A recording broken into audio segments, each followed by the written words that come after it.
Start. Good evening, everyone. My name is Chaitali Suhas Kulkarni, and I am a final year BTech in Food Technology student at Shivaji University's Department of Technology in Kolhapur.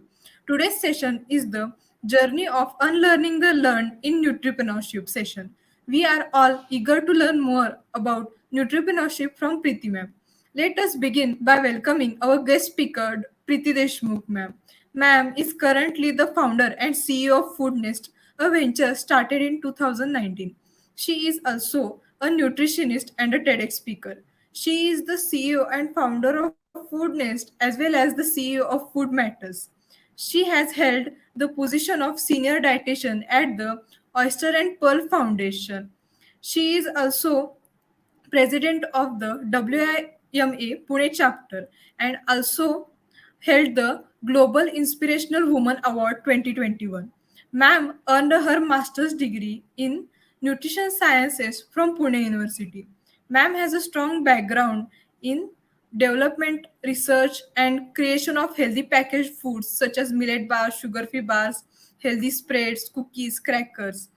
So now I request Preeti Deshmukh ma'am to guide us about the entrepreneurship and hand over to the Preeti ma'am. Thank you. Thank you so much, Chetali. Good evening, everyone. Here I am today sharing my journey of unlearning the learned. So, why do I say here unlearning the learned? The reason being, most of us are programmed in a certain way that we feel whatever education we take, whatever qualifications we have, we kind of look into the same directions and try to fit into the same categories that we are told to fit in. Correct. In the last few weeks or months, I must say there are many different professionals who, or even students who asked me that, they are from food technology sector, they are home chefs, they are hospital chefs, or they are even hotel chefs, and they want to do something in nutrition. Can they do it? So there is nothing that can or cannot. So this is how I'm going to tell you about my journey and discuss few things. It's a discussion. I know all of you, after a very tiring day, must have done a lot today. So let's just continue this discussion. Whatever doubts you have, please enter them in the chat box, or I'll be sharing my details at the end of the session. And definitely you can get back to me on whatever queries, whatever guidance that you need. It is nothing that I'm going to teach something, or it's nothing that is going to come from any books. What I'm going to talk is just about my experiences, which have changed me and which have drastically got changes in my in this 2 years that I've been into this industry. So let us move ahead and see what are the unlearnings that I'm going to talk about today. The first unlearning that I'm going to talk today is about my fraternity, my field is about nutritionists. So can I just go to the slide? Yes. So the first unlearning that I have said about is nutritionists and dietitians have to work in hospitals and gyms and clinics. I think this is what most of us know nutritionists as, right? When someone says I'm a nutritionist, you ask which hospital do you work for, or which sector do you work for, right? But yes, I pretty much did that for 10 years almost. And after 10 years of experience, something I found there was a gap. Where was this gap? Was theoretically writing the diet plans and the clients being practically able to follow that. That was a big gap that I noticed.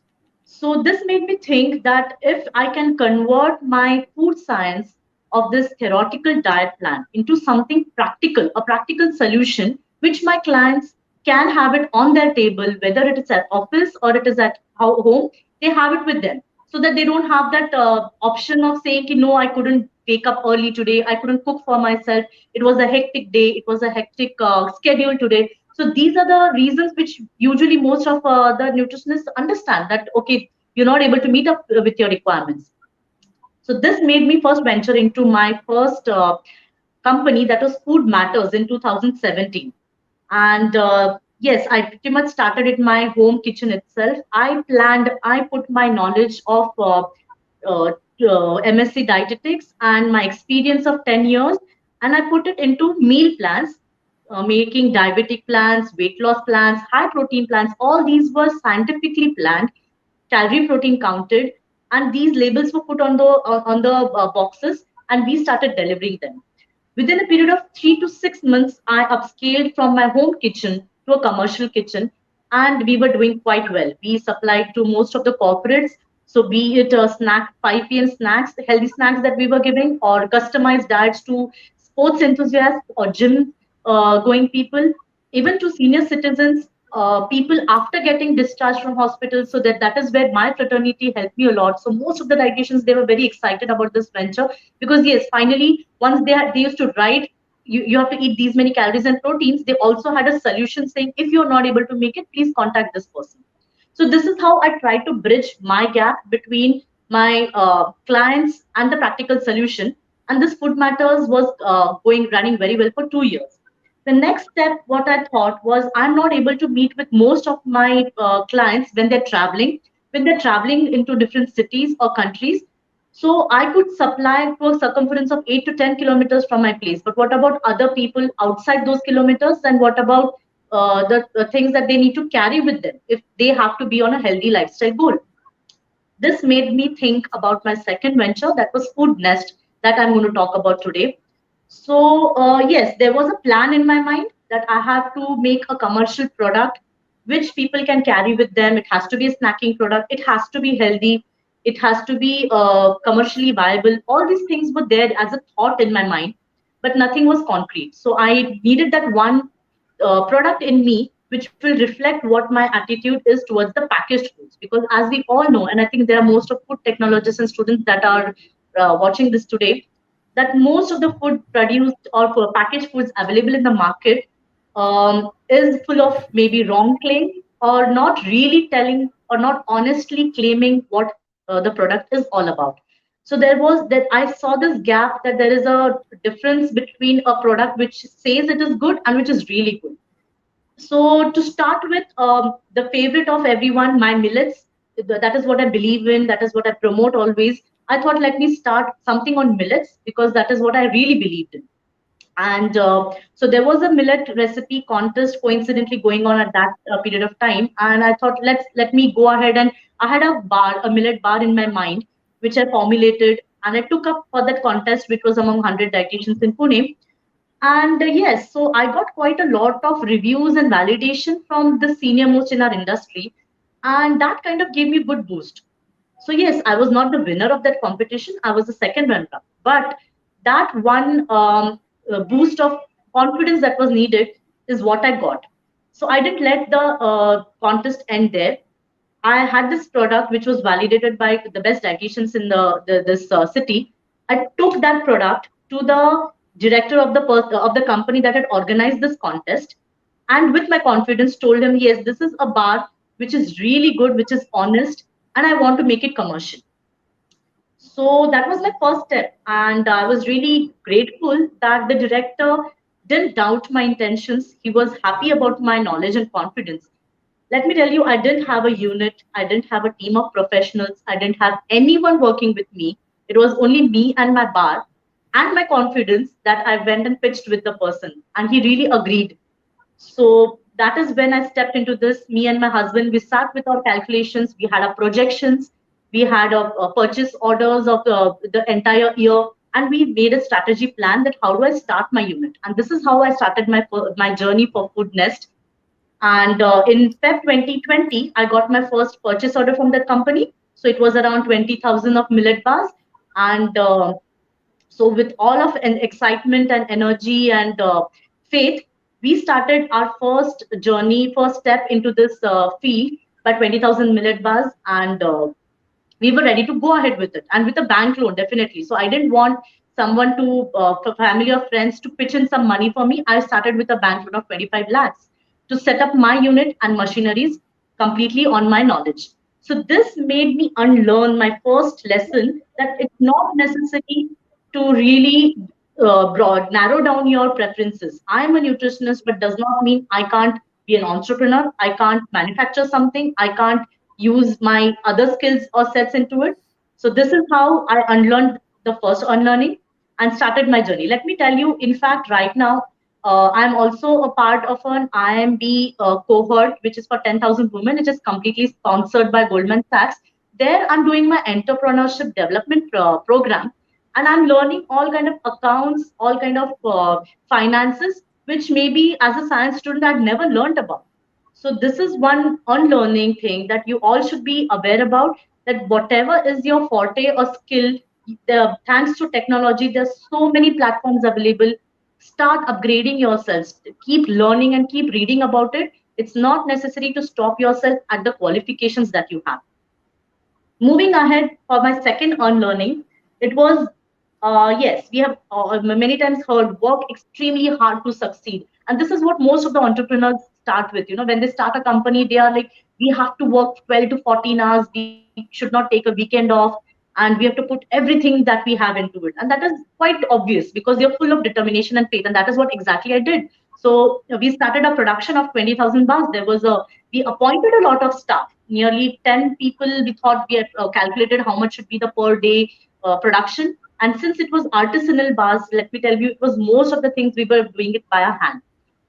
The thing that was always there with me was my determination and too much of confidence and skills that I wanted to apply all at once.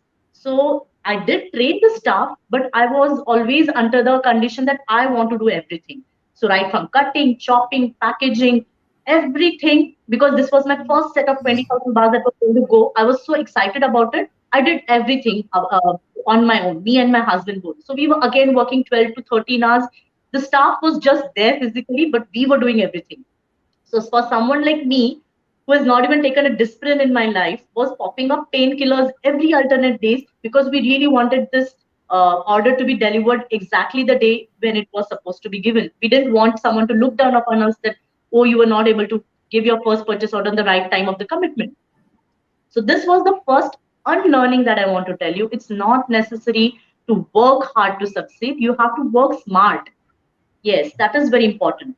So hiring more people, but teaching them, making your own team is very important. One very close person told me the day you would be able to go on a vacation and your business runs just as it is, that you are physically present, that is the time you have learned entrepreneurship. And that sounded true. I wanted my process to be completely in sync, so that even if I'm not there, it should be going on smoothly. And I was far away from that in my first month. So this is how I unlearned my second lesson, sorry, about working smart and training more people, hiring skilled people, taking machineries wherever required for chopping and other processes. And that is how I reduced my excess work time and started putting my time more into the my fortes or skills of developing new products and understanding new products. So this was my second unlearning. The third unlearning was about failure. So we all have heard this sentence of failure is a stepping stone to success, right? For me, failure is failure. It was not. It was can't be considered as a stepping stone to success. Is what I felt. The reason being, I'll let you know. For me, failure was extremely emotional and it was really, really painful. The reason being, in Feb 2020, we started our first order. Around March 2020, we were supposed to give the order. And around 16th or 17th of March, we were nearly done with 12,000. The 20,000 bars were ready, 12,000 were packed, 8,000 were unpacked. So that is the time when my father was in Sangli. He had renovated his farmhouse. He said, "Why don't you come with the family for a 2 days break, and then you can go back and do the packing and the remaining work." Which I thought, yes, I needed a break, and we were quite on time and target of our production, so we went ahead. And as you all know, 20th March 2020, the national lockdown was announced. So the sudden reaction, yes, it was worrisome, but we smiled through. Okay, okay, maybe it is just for a few days. We'll be going back and starting with our work. But days turn into weeks and weeks into months. And that is when failure hit me hard. My bars were lying unpacked. Definitely, they were spoiled. My first order, which I was so dedicatedly and wanted to complete it, was going down the drain, is what I could see. And that is the time when I noticed, and none of the motivational videos that we all usually feel wow about didn't make any sense. I was in tears, I was in pain. that how can this happen to me? It felt as if I was just about to fly and my wings were cut. So what next? I cried for a few weeks. The days were really good because I was with my family and my joint family, and there were so many people around us. Yes, they were COVID times. It was a testing time for everyone, but we were fortunate enough to have a good place, good air to breathe. My kids were happy. Everything was going on well. But at nights, my thought used to wander to FoodNest. What is happening over there? The bars have gone, and I can't do anything about it. My bank EMI was going on. My rented place EMI, the owner didn't agree to give a penny discount. So, and the loss of the first 20,000 bars. It was a huge hit to me. But the day I accepted my failure and thought of pushing it, coming out of it, was the time I realized, yes, this is what I need to do. I sat with a pen and paper. I said, what COVID has taken away from me is gone. But what about the things that I have? I have my knowledge, I have my skills, and no one can stop me from doing what I want to do. So let me sit down and let me think what I can, how can come out of this phase of my life. So this is how I unlearned that failure. The earlier you accept, the earlier you move out of it, is better for everyone. Else you will keep sulking, you will keep blaming the circumstances and keep falling into the cycle that, oh no, iske baad mera success ho jayega, theek hai, mere sath bahut bura hua, covid tha, ye tha. This is what happens usually. So come out of it and take your step towards what you really can do and achieve. So that was my third unlearning that I was going to talk about.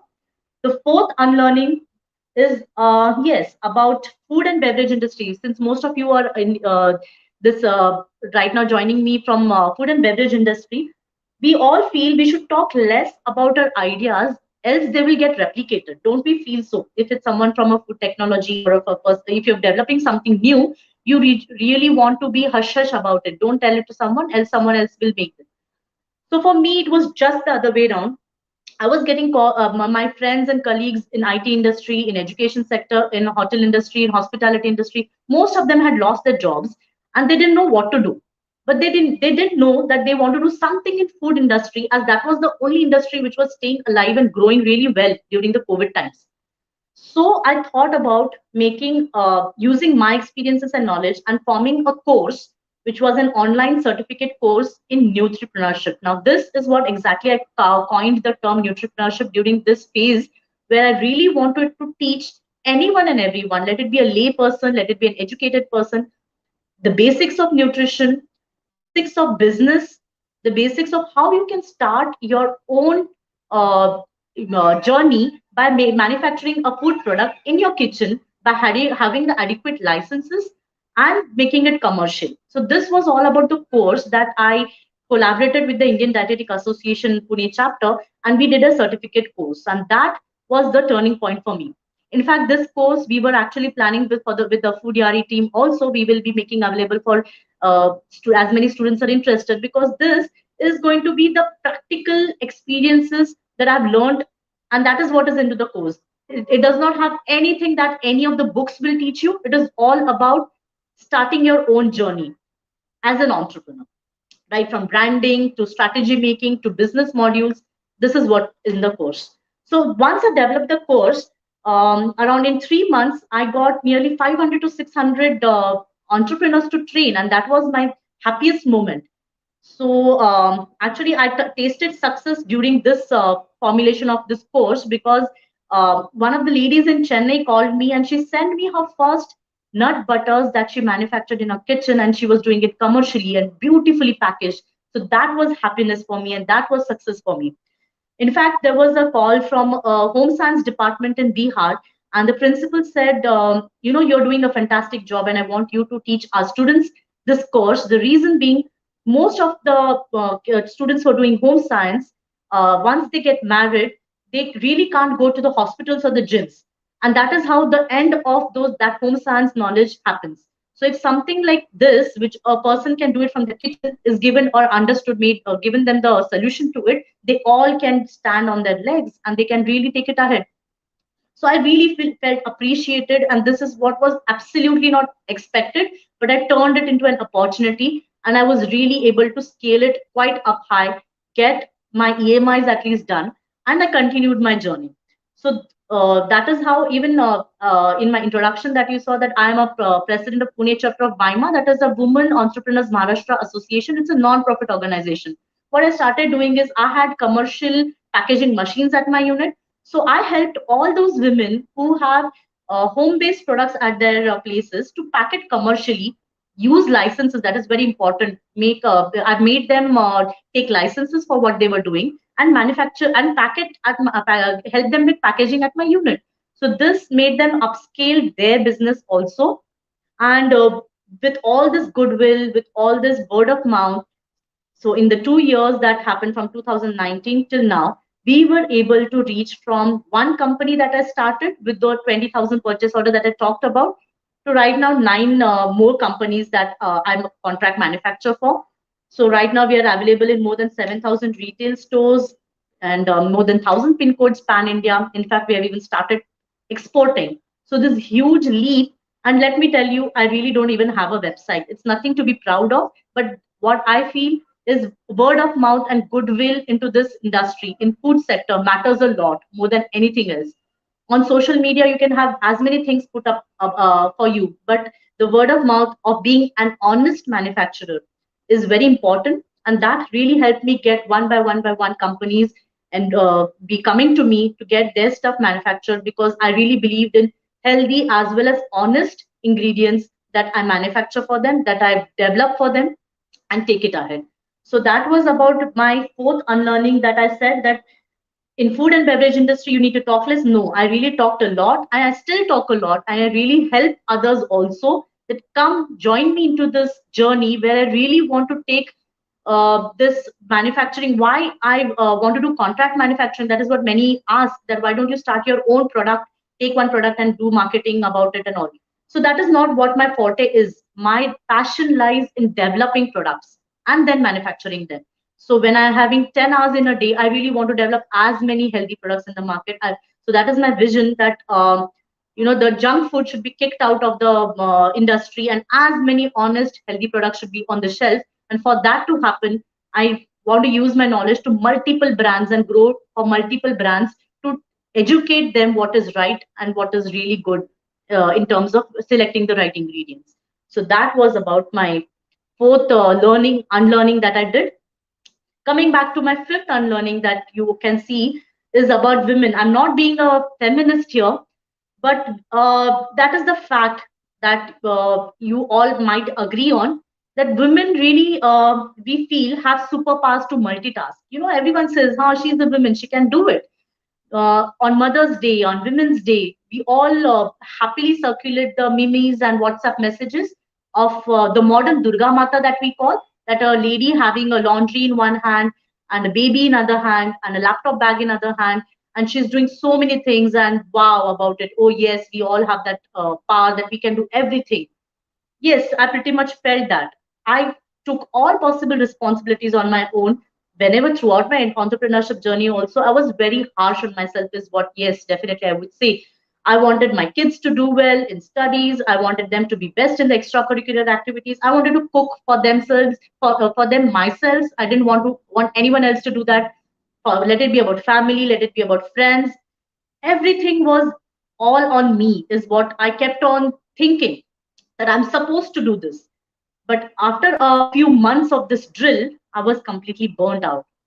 I was emotionally, physically, mentally drained out. So, this is not really something that we should be proud about. In fact, we women, instead of being proud about the multiple hands picture that we circulate, we should ask for an helping hand. This is extremely important. Ask your partners, ask your family, ask your friends how you can distribute or circulate. So this is your responsibilities, because see, entrepreneurship is not only about being good at your job, but it also is about having a good mental health and physical health, right? So I started taking help from everyone. I called my parents, I called my friends, I told them I really need all of you into this journey. That pat on your back, those coffee dates, the shopping spree. Yes, all these things are extremely important.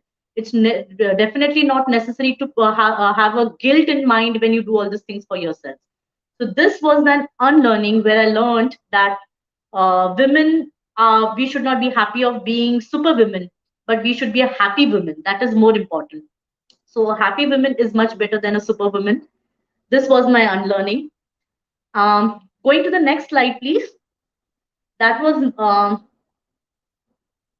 Yes, this picture is my favorite that I would say, which kind of summarizes what I really want to tell each one of you listening is success. Success does not mean about your only job titles and salaries, what package are you getting, or how much are you earning, or how much is your company growing into lakhs or millions. It is more about success, I feel, is more about many other things that I've shown here. It is also more important about your physical health, your mental health, how much time are you spending for yourself, right? So these are the key learnings which any entrepreneur should be aware about and should take it seriously.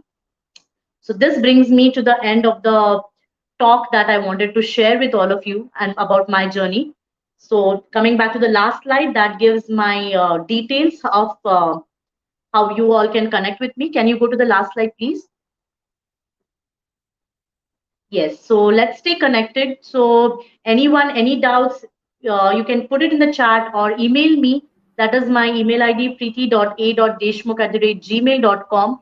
This is my Instagram handle, Nutripreneur. Uh, do understand the dash and Preeti. That is the Instagram handle. Or I have a Facebook page called FoodNest. You can comment or you can talk to me anywhere and we can take it ahead if you need any guidance from me. Thank you so much.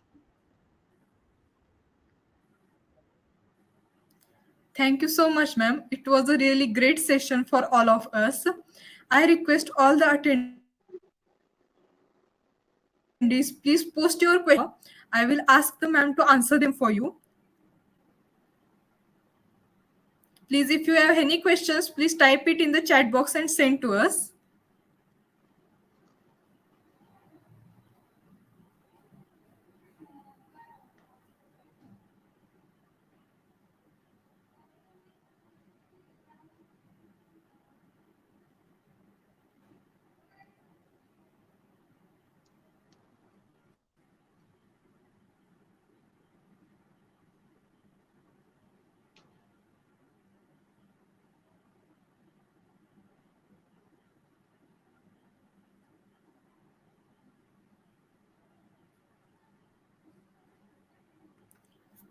So here we have a one question from Gunjan Sharma. She's asking, what was the reason behind using millet? Yes, Gunjan, I would say you should always start with something that you are 100% confident about. So, being a nutritionist, millets are, as I said, are more close to my heart because I believe in them. I usually prescribe it to my clients. I feel they should be used by everyone. And in fact, like when I was developing the bar, I noticed that my kids themselves are not every day having a millet. Being Indians, our diet is rich more in wheat and rice and all these grains. We actually tend to forget millets. I think after 2 years of age, because we all give the ragi forages to the kids, and once they are grown, we stop using them. So that is why I wanted to bring some product which will get millets back into our lifestyles, into our process. And let me tell you frankly, 2 years back, it was not that it's a fad or it's a compulsory thing that people really want everything to be in millets. Now, yes, definitely there is a lot of consciousness and awareness about being created about millets. But yes, so I was confident about millets nutritionally, and that is what made me take that as the first product which I wanted to commercially make it viable in the market. And that is how you could see that in 2 years, it has reached a lot of places. And it is going to Dubai and South Africa and all these places. So the decision of using millets was right for me from that angle. Thank you, ma'am. I hope Gunjan you have got the answer. So we have one more question from Rutvika Banekar. She is asking, are you going to launch any other products? Yeah, Uh, so yes, actually, I have a list of products, and as I said, I am a contract manufacturer. So I have millet bars for a company called Skyroot. So we manufacture for nearly 5 variants for them: cranberry millet bar, hazelnut millet bar, almond, avla. walnut. These are the millet bars for them that we do. We have another company called A Diabetic Chef, where we do sugar-free products for them. So we have sugar-free bars that we do for them. Then we do spreads, nut butters that I said. So we do sugar-free nut butters, and we also do cookies. So there are jaggery-based cookies, there are sugar-free cookies. So I started from one millet bar, and I have expanded to many more products that are there in the market, that maybe you must most of you must have tasted it but not realizing that it has been manufactured. So I always say I'm happy being on the back. So the manufactured by food test I know is in 2 size at the back of the pack, but I'm happy with that size. And maybe next time you find a good product, do check at the back. It might be food nest.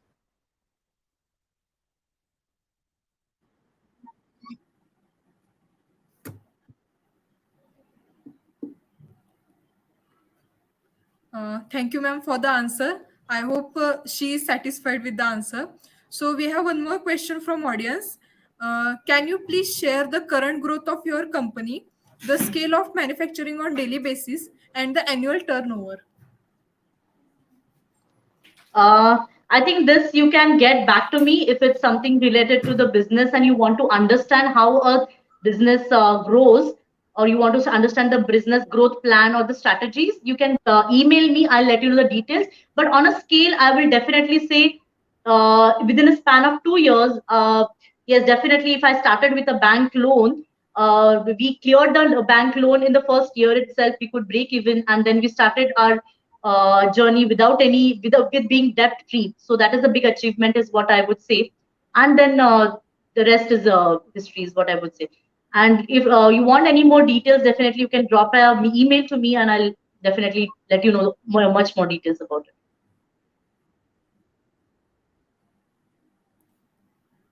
Okay. So I think he will really contact you. So one more question from him. Can you list the products you manufacture and the future plans?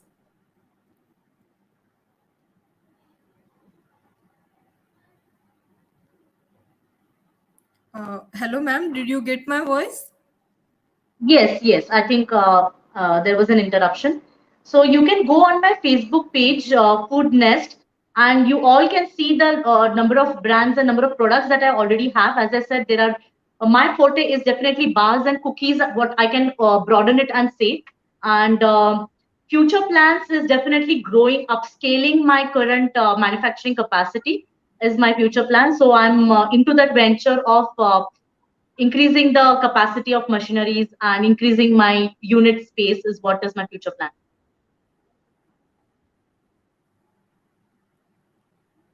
Okay. Hope this is sufficient. Then we have one more question. Can you please share the details of your products? Yes, everyone is asking about the same. Please go and visit my Facebook page, FoodNest. Uh, I don't know if it is visible, but see, there are like all kind of these products. The list is huge. So I have like 30, 40 boxes and products, different products that I've manufactured. And it will be difficult to keep on showing all this over here. But you can go and visit my Facebook page, and you will come to know all the products that I'm doing over here. And you can understand those products over there. Okay, ma'am. Uh, so let's wait for some time if there are any questions.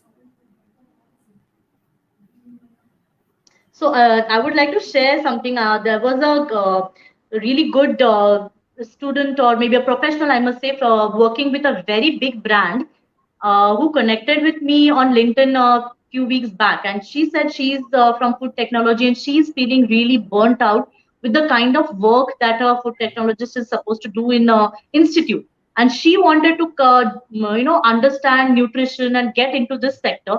So she asked me what is the growth, and how do nutritionists grow financially, and is it really worth? So I feel, it is nothing, none of the fields can be judged on the kind of financial growth that you can see. If you are interested in something that you really feel, if as I said, I was a nutritionist, but I was more interested into the food product development, or someone who's into food industry wants to get, or someone who's into just cooking of foods wants to get into nutrition. sky's the limit. There is no need that you again go for your graduation or your post graduation. There's so many learning platforms. So I did tell her to check on the learning platforms that are there that will sharpen your nutrition knowledge. You can definitely start and go ahead and learn as much as you can. So there is nothing that a person from one field can't jump to the other field or do the other way around. So that is what I suggested her, and I think she really took it, and she is going to try and uh, join some of the courses on nutrition which will be available.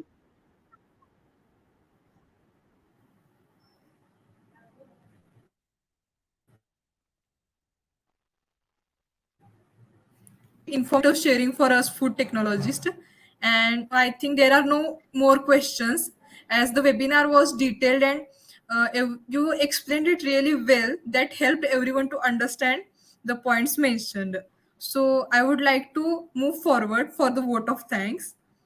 So, on the behalf of Foodyaari, I extend my hearty vote of thanks to our guest speaker, Preeti Deshmukh ma'am, and I would like to thank audience also for their engagement. Today we had a great opportunity to hear and learn from the Preeti ma'am. Thank you so much for this session. I would also like to thank our audience for being wonderful audience and asking questions. Thank you so much everyone. And also stay in touch with the Foodyaari for latest updates related to food industry, for academics and any of your need. Foodyaari is really good platform for all of your needs. Thank you everyone.